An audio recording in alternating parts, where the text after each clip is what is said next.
السلام علیکم ورحمۃ اللہ وبرکاتہ۔ 12 ربیع الاول نبی اکرم صلی اللہ تعالیٰ علیہ وسلم کی تاریخ وصال ہے، لیکن تاریخ ولادت کہاں سے ثابت ہے؟ علامہ صاحب یہ جو انہوں نے سوال کیا ہے میں اس میں کچھ شامل کرنا چاہتا ہوں۔ لوگ یہ کہتے ہیں بعض لوگ کہ بھائی اعلیٰ حضرت تو 12 کو نہیں مانتے تھے، تو حقائق کیا ہیں؟ میں چاہوں گا آج ناظرین کے سامنے واضح ہو جائے کہ 12 ربیع الاول تاریخ وفات ہے یا تاریخ ولادت ہے، اس بارے میں شاید۔ بسم اللہ الرحمن الرحیم۔ دراصل یہ 3 سوال اکٹھے ہو گئے، سبحان اللہ، اور میں چاہوں گا کہ ذرا اختصار کے ساتھ ان کے جواب دے عطا دوں۔ ہو جائے۔ 12 ربیع الاول شریف آقا کریم صلی اللہ علیہ وآلہ وسلم آپ کی تاریخ وصال ہے، لیکن جب تاریخ ولادت کی بات آتی ہے نا تو کچھ لوگ اٹک جاتے ہیں، جھٹک جاتے ہیں اور لٹک جاتے ہیں۔ حقیقت یہ ہے کہ جن کی طرف سے یہ اعتراض ہے نا میرے بیٹے، آپ ان سے پوچھیں کہ آپ کا سب سے بڑا امام جس کو آپ علامہ ابن کثیر کہتے ہیں، ذرا اس کی تاریخ ابن کثیر جس کو البدایہ والنہایہ کہتے ہیں، اس میں دیکھیں کیا لکھا ہوا ہے۔ چلو ہماری نہیں ماننی تو کم از کم اپنے جو بڑے ہوتے ہیں، ساڑی پنجابی کہندے نے بھی نیاڑیاں دی نہیں مننی، ابے دی تے مان لو نا، کم از کم ان کو دیکھ لینا کہ انہوں نے کیا لکھا ہے۔ ویسے اللہ کے فضل سے چونکہ یہ وقت کے دامن میں گنجائش بہت تھوڑی ہوتی ہے، لیکن درجن بھر سے زائد حوالہ جات فقیر دے سکتا ہے اللہ کے فضل سے۔ سبحان اللہ، سمجھ آ رہی ہے میری بات کی؟ اچھا، یہ بات تو یہاں تک کہ تاریخ ولادت آپ کی جو ہے یہ 12 ہے۔ جہاں تک سیدی اعلیٰ حضرت صاحب رحمت اللہ تعالی علیہ آپ پر بات کی جاتی ہے نا، جی اصل میں اعلیٰ حضرت اگر نہیں مانتے 12 کو تو میرا پہلا سوال یہ، پھر وہ مانتے کیا ہیں؟ کہتے ہیں وہ 8 کو مانتے ہیں، تو میں نے کہا آپ 8 کو کر لو، کرو تو صحیح نا، کرو تو صحیح۔ اصل بات یہ ہے، لیکن ادھر نہیں آنا، وہ تمہارے اعلیٰ حضرت نے یہ کہہ دیا ہے۔ میں نے کہا میرے اعلیٰ حضرت نے جو کہا ہے تو وہ بابا میرا ہے تو سمجھوں گا بھی تو میں نا، کہ میرے بزرگ نے کیا کہا ہے، میرے باپ نے کیا کہا ہے، میرے تاجدار نے کیا کہا ہے، آپ کو کیا لگے باقی مسائل میں بھی اعلیٰ حضرت کو دیکھ لو کہ میرے اعلیٰ حضرت نے کیا کہا ہے۔ لیکن جہاں تک اس سوال کا جواب ہے تو سیدی اعلیٰ صاحب نے کیا کہا ہے میں آپ کے سامنے، یہ ہمارے بزرگوں کی جو تاریخ ولادت و وفات و شہادت ہوتی نا، اس میں عمومی طور پر کچھ اقوال ہوتے ہیں، اور اس میں کوئی حرج کی بات بھی نہیں ہے۔ بسا اوقات وہ اقوال چاند کی تاریخ کے اعتبار سے کچھ شمار کرتے ہیں، کچھ یہ دیسی مہینوں کے اعتبار سے ہوتا ہے، کچھ یہ انگریزی مہینوں کے اعتبار سے ہوتا ہے، لیکن وہ لکھنے والے بسا اوقات خلط ملط کر بیٹھتے، کوئی مسئلہ نہیں ہے اس میں، کوئی ہم کہتے ہیں جب جی چاہے تم حضور کا میلاد کر لو۔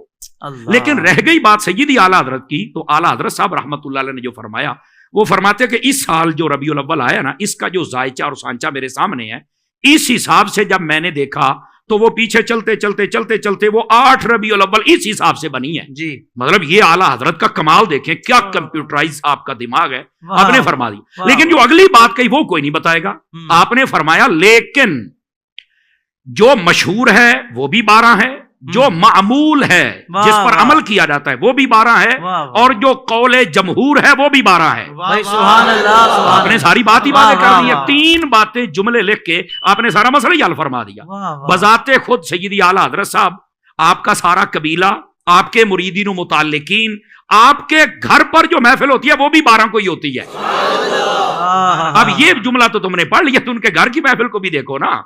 تو سیدی اعلیٰ حضرت صاحب رحمت اللہ علیہ نے ایک حساب بتایا کہ اس حساب سے اگر آج کے دن میں دیکھوں تو یہ بنتا ہے، لیکن معمول، مشہور اور قول جمہور وہ 12 کا ہے۔ تو جب ہے ہی 12 کو، اور اس میں اہل حرمین جس کو کہا جاتا ہے، پوری دنیا تمام علماء اس پر متفق ہے، تو یہ 12 ہی کو آقا کریم صلی اللہ علیہ وسلم کی ولادت اقدس ہے، اور اسی دن کو ایمان والے میلاد کرتے ہیں۔ واہ واہ واہ واہ، سبحان اللہ سبحان اللہ۔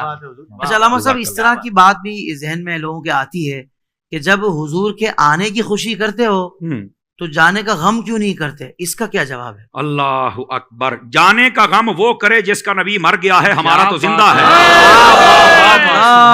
نعرہ تکبیر، نعرہ رسالت، نعرہ تحقیق، نعرہ حیدری، حیدر رضا۔ ہمارے امام نے تو یہ بتایا۔ اب میں پوچھتا ہوں نا ان لوگوں سے جو کہتے ہیں کہ اعلیٰ حضرت کہتے ہیں 12 نہیں 8 ہے، اور میں پوچھتا ہوں یہ وہی اعلیٰ حضرت ہے جنہوں نے کہا تو زندہ ہے واللہ، تو زندہ ہے واللہ، میرے چشم عالم سے چھپ جانے والا۔ تو یہ کون سی بات ہوئی کہ آنے کی خوشی کرتے جانے کا کام؟ وائر منافقت تو نے بھی کن لوگوں کے پاس ڈیرے لگا لیے کہ جو جب محرم آئے تو وہ کہتے ہیں نہیں امام حسین کی یاد میں پیٹنا نہیں چاہیے، رونا نہیں چاہیے، چونکہ 3 دن سے زیادہ سوگ ہی نہیں ہے۔ اور وہی منافق لوگ جب ربیع الاول آتا ہے تو کہتے ہیں کہ تم آنے کی خوشی کرتے ہو تو جانے کا غم کیوں نہیں کرتے؟ او بھائی ادھر 1-1.5 ماہ مہینے کے بعد ہی تمہارے مسئلے بدل جاتے ہیں، خدا کا خوف کرو یار۔ کیا منافقت بھی سوچتی ہوگی کہ منافقت تو میں تھی پر جن سوداگروں کے پاس میں آ گئی نا انہوں نے میرا بیڑا ہی کر کے رکھ دیا۔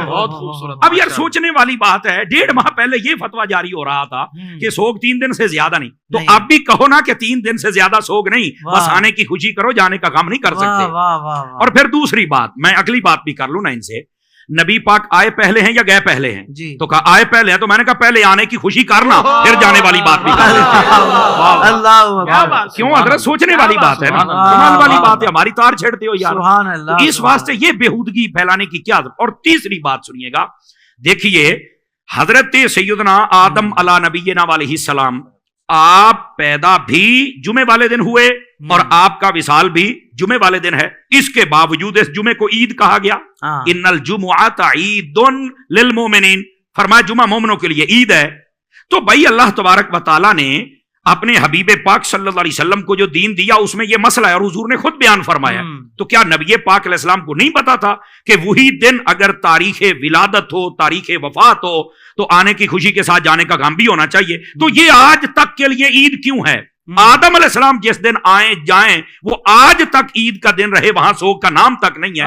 تو جس دن آدم سمیت سارے نبیوں کے امام آئے اس دن سوگ کہاں سے آ گیا؟ اس دن بھی یہ عید ہی ہے اور خوشی ہی ہے۔ تو یہ دوسری بات۔ اور تیسری بات سمجھنے والی ہے، میرے آقا کریم علیہ السلام نے فرما دیا حیاتی خیر لکم و مماتی خیر لکم، فرمایا میرا تمہارے درمیان رہنا بھی بہتر ہے، پردہ کر جانا بھی بہتر ہے۔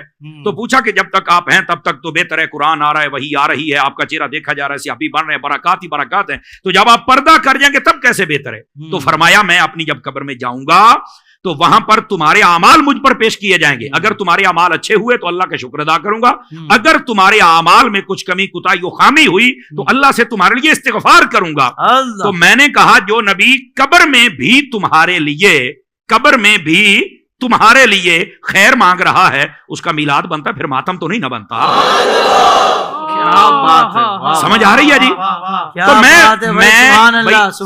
یہ اللہ آپ کا بھلا فرمائے، اور ناظرین تو آج بڑے جوش میں بیٹھے ہوئے ہیں، وہ میں کہتا ہوں یار سوچنے کی بات ہے کہ محبوب پاک صلی اللہ علیہ وسلم کے جانے کا غم کیسے کروں؟ وہ تو قبر میں بھی مجھے غمگین نہیں ہونے دیتے، میں کیسے غمگین ہوں؟ مجھے بتاؤ۔ اصل یہ مسئلہ ہے، بس اللہ سمجھنے کی توفیق دے۔